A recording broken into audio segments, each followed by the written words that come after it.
We're going to practice some implicit differentiation. And with implicit differentiation, we have to remember that the y is an embedded function. So we differentiate the x's normally, but when we differentiate y, we have to remember to apply chain rule and add the dy by dx. Okay, so question number 1 says to find the value of dy by dx of this expression, this implicit function when x is 0. Okay, so we're going to need the y coordinate likely to be able to calculate the derivative, but before we do this, we need to actually find the derivative. So I'm going to differentiate this. So differentiating 3x squared, I'm just going to apply the power rule, 3x plus, here we have a product. So this is x times y, so we need to make sure that we apply the product rule here. So the derivative of x is 1, so we just get y plus the derivative of y is going to be y prime. So I'm just going to write that as y prime in a different color. And this bracket represents the application of the product rule because of that product between x and y. So I've now got an expression for dy by dx, which is y prime. So I've highlighted that in blue, I've color-coded those in blue. So I'm going to move on to the next term.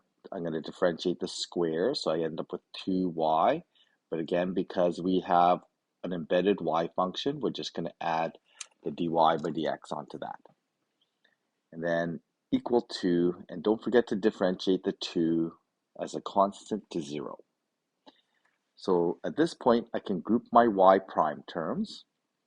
So expanding these brackets, I'm going to end up with 6x plus 2y plus 2x y prime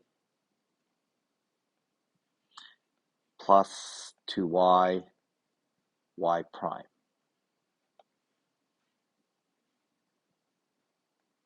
And that's equal to 0. I'm going to factor my y prime term out, and I'm going to be left with 2x plus 2y. All the non-y prime terms, so these ones here and here, they're going to end up on the other side of the equation as negative 6x minus 2y.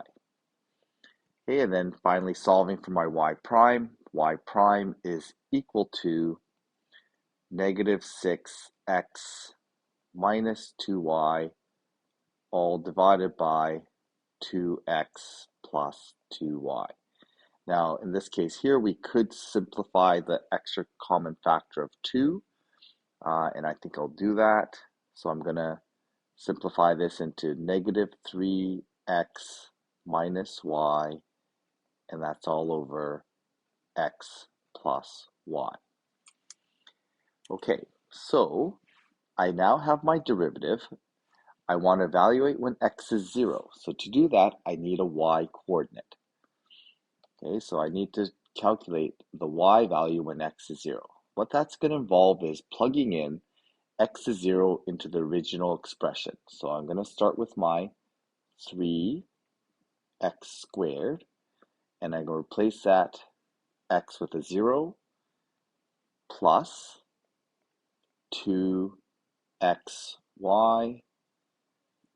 Again, I'm going to plug in 0 into here. That gives me another 0 term plus y squared equals 2. So in this case here, everything simplifies out, and I just end up with y squared equals 2. So I get y is equal to plus minus square root 2. So there are going to be two slopes that we need to count for. So when x is 0, y could be, I'm going to write this out. So when x is 0, y can be root 2. That's one possibility. And when x is 0, y can be negative root 2. Okay, so I'm going to have to calculate two different slopes here. So y prime for x is 0, y is root 2. I'm going to now plug in those values into my derivative. So negative 3 times 0 minus square root 2 over 0 plus square root 2. Okay, so then I end up with a slope of negative 1. So that would be one solution. I also have a second slope when x is 0 and y is negative root 2. And in this case here, we end up with negative 3 times 0 minus negative root 2, which is positive root 2. And down here, we're going to end up with 0 plus negative root 2. So this simplifies to, again, negative 1. So in both cases, we have a slope of negative 1. So it looks like, although we have two different coordinates that we have to account for, in both cases, the slope is negative 1, so we would have parallel slopes to those points.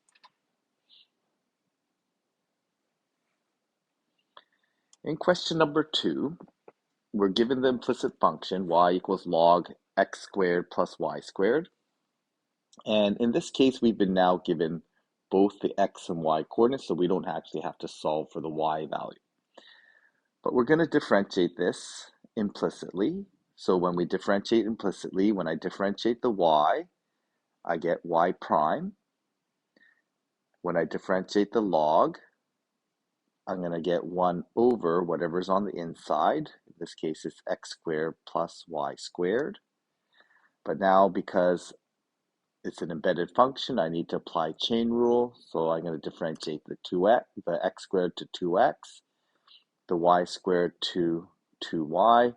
But again, I have this extra y prime that I have to add on as a chain rule for the embedded function y.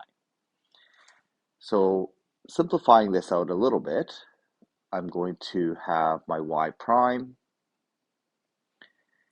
and that's going to be equal to 2x over x squared plus y squared. And I'm going to separate this 2y over x squared plus y squared because that is a y prime term, and I need to then group those y prime terms. So grouping my y prime terms on the left side of the equation, I get y prime. So I'm going to have 1 from the original y prime.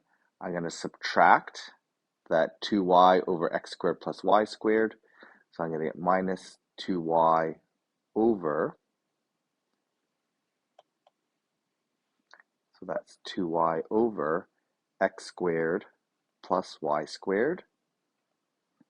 And that's going to be equal to the 2x over x squared plus y squared, which I had from the first part there. Lastly, solving for y prime is equal to, this is going to be a fairly messy looking expression. So I'm going to first of all just do this. X squared plus y squared. And then that's dividing by this expression. So I'm just going to put it in the denominator for now. Actually, before I do put it in the denominator, maybe to make the math a little bit easier, we're going to make this a ratio on the left-hand side, so a fraction. So we're going to end up with x squared plus y squared minus 2y all over the common denominator of x squared plus y squared. So that 1 became x squared plus y squared over x squared plus y squared. And that's going to be 2x over x squared plus y squared. And the reason I did this is so that when I divide, it just makes it easier to divide by that coefficient. So now I'm going to divide. So y prime is equal to, it's going to be 2x over x squared plus y squared. But instead of dividing, I'm going to multiply by the reciprocal of that. So I'm just going to take that and do this as a reciprocal on the other side. And what's going to end up happening is that x squared plus y squared will cancel out, and then it'll end up with x squared plus y squared minus 2y, so minus 2y in the denominator. Some terms cancel out. These terms will cancel out, so then this simplifies to y prime is equal to 2x all divided by x squared plus y squared minus 2y. Okay, so there's my derivative. So I need to find the slope then at 0.10. So my dy by dx for the values of x is 1, y is 0. I'm just going to plug in x is 1 and y is 0 into that slope equation. So this becomes 1 squared plus 0 squared. So plugging those in, that's 1 and 0. So that's x squared plus y squared minus 2 times y, which is 0. And then that then simplifies to 2 over, those are 0 terms, so 2 over 1, so my slope is 2.